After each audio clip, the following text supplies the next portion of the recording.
வணக்கம். ஃபர்கானா அப்படிங்கிற ஒரு படத்தை பத்தி பார்க்கணும். ஏன்னா, எனக்கு இந்த படம் பிடிச்சிருந்துச்சு. இன்னொரு காரணம், எனக்கு ஐஸ்வர்யா ராஜேஷ ரொம்ப பிடிக்கும். 3வது, ஐஸ்வர்யா ராஜேஷ் சமீப காலத்துல இருக்கிற மிகச்சிறந்த உணர்வுகளை முகம் வழியே, கண்கள் வழியே, அ குரலின் வழியே, அப்படி வாய்ஸ் மாடுலேஷன் அதுலெல்லாம் பிரதிபலிக்கக்கூடிய மிகச்சிறந்த நடிகையில ஐஸ்வர்யா ராஜேஷ நான் பார்க்குறேன். ஃபர்ஹானா அப்படிங்கிற திரைப்படம் தியேட்டருக்கு வந்ததும் தெரியல, போனதும் தெரியல.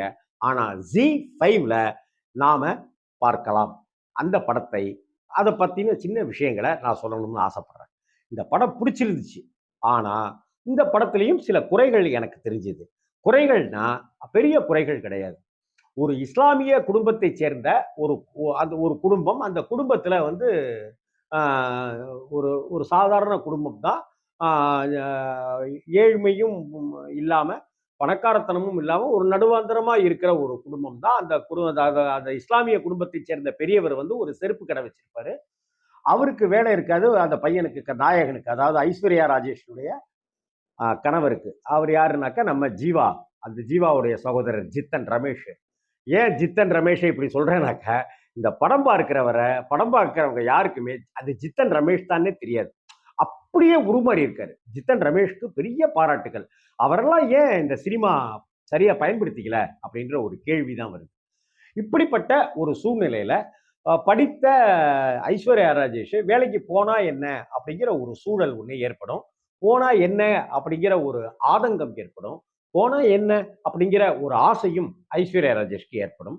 இதனுடைய விளைவாக அப்படி இப்படின்னு பெரிய போராட்டங்களுக்கு பிறகு சம்மதம் வாங்கி ஒரு பிபிஓ கால் சென்டருக்கு வேலைக்கு போவாங்க.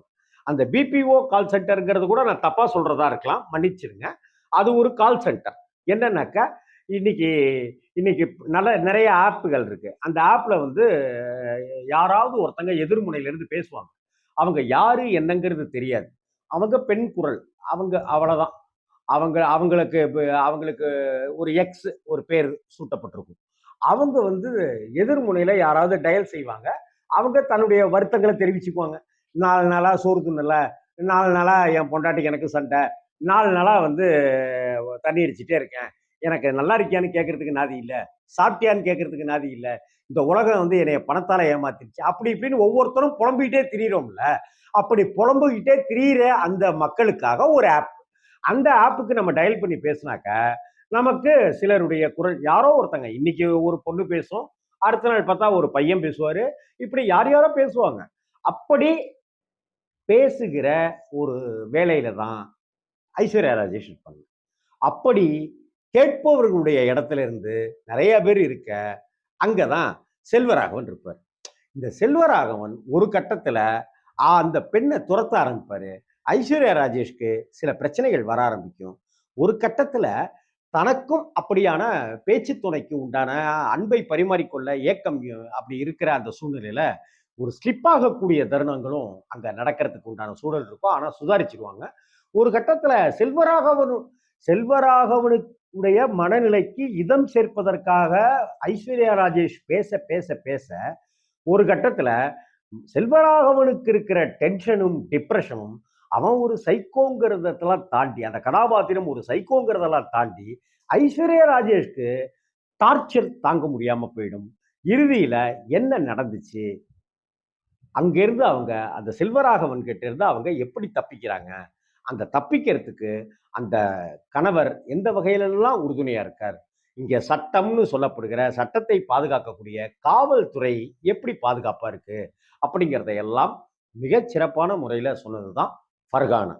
இங்க எனக்கு இருக்கிற கேள்வி என்ன அப்படின்னு சொன்னா, இந்த ஃபர்கானா அப்படிங்கிற ஒரு திரைப்படத்தை ஃபர்கானான்னு இல்லாம ஒரு செங்கமலம், ஒரு கஸ்தூரி அப்படின்னு தமிழகத்துல இருக்கிற ஒரு பொதுவான பேர் சொல்லி கூட கேரக்டர் பேர் சொல்லி கூட வச்சிருக்கலாம். இங்கே மதம் அப்படிங்கிறது அவசியம் இல்லை. ஏன்னா இப்படி ஒரு இஸ்லாமிய கட்டுப்பாடுகள் கொண்ட ஒரு குடும்பத்திலிருந்து வந்ததுனாலதான் இவ்வளவு பிரச்சனை அப்படிங்கிற டோன் மாறிடக்கூடாதோ அப்படின்னு எனக்கு உள்ளார ஒரு கேள்வி இருக்கு. அதே போல இஸ்லாமிய பெண்ணு தான் இல்லை. அப்ப அந்த இடத்துல ஒரு இஸ்லாமிய பெண்ணா இருக்கட்டும், ஒரு தமிழ் பெண்ணா இருக்கட்டும், தெலுங்கு பேசுகிற பெண்ணா இருக்கட்டும், யாரா இருந்தாலும் இப்படி செல்வராகவன் மாதிரியான சைக்கோ பேருவழிகளுடைய வலைகள்ல விழத்தான் செய்வாங்க, அதுல மாட்டிக்கிட்டு தவிக்கத்தான் செய்வாங்கன்றதை தான் காட்சிப்படுத்தி இருக்கணும், கதைப்படுத்தி இருக்கணும். அதெல்லாம் தாண்டி ஃபர்கானா, அந்த இது போட்டுக்கிறது, புர்கா போட்டுக்கிறது, அப்படி இப்படின்னு இருக்கிறது வந்து அந்த செல்வராகவனுக்கு தன்னுடைய முகம் தெரியாம இருக்கணுங்கிறது எல்லாம் தாண்டி வேற எதுவும் இந்த கதைக்கோ இந்த கதாபாத்திரத்துக்கோ கதை என்ன நோக்கத்தை சொல்லுதோ அதுக்கோ வலு சேர்க்கிற விதமா இல்லை. இன்னும் சொல்லப்போனா அது பின்வாங்குகிற விதமா தான் இருந்தது. ஆனா இந்த படத்தை தயாரிச்சிருக்கிறதுக்காகவே ட்ரீம் வாரியர்ஸுக்கும் எஸ்ஆர் பிரபு மாதிரியான ஒரு தயாரிப்பாளர் அந்த சாருக்கும் நன்றியை தெரிவிச்சுக்கணும், தைரியத்தை பாராட்டணும்.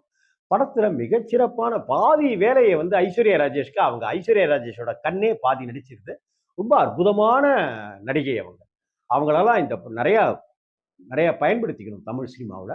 நல்லதொரு படைப்பு இந்த படைப்பை, அதில் மோசம்லாம் கிடையாது, நல்ல படைப்பு. எனக்கு ஏற்பட்ட குறைகளை நான் சொல்றேன், நான் பார்த்து வியந்த விஷயங்களை உங்களோட பகிர்ந்துக்கிறேன். மற்றபடி ஃபர்கானாங்கிறது ஒரு அற்புத படைப்பு.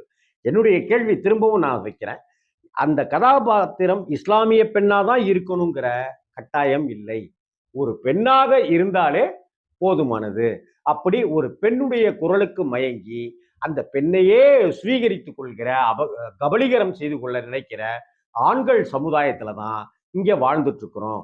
இதுல எந்த குரலும் அந்த ஒரு பெண் அப்படிங்கிற விஷயமும் தான் மேற்றை ஒழிய இங்கே ஜாதி மத விஷயங்கள் கிடையாது. ஒருவேளை இந்த மத அடையாளங்கள் இல்லாம இந்த படம் வந்திருந்துச்சுன்னா இது இன்னும் பெரிய தாக்கத்தை ஏற்படுத்தி இருக்குமோ, இன்னும் பரவலா இந்த படம் போய் சேர்ந்திருக்குமோ அப்படிங்கிறது என்னுடைய அபிப்பிராயம்ங்கிறத உறுதியா சொல்லிக்கிறேன். இதை இந்த படத்தினுடைய இயக்குனராக இருக்கட்டும், தயாரிப்பாளராக இருக்கட்டும், ஏன் ஐஸ்வர்யா ராஜேஷா கூட இருக்கட்டும், இதை கண்டிப்பா யோசிச்சிருப்பாங்க, இல்ல இப்பயாவது யோசிப்பாங்க அப்படின்னு தோணுது. ஹாப்பி 2024.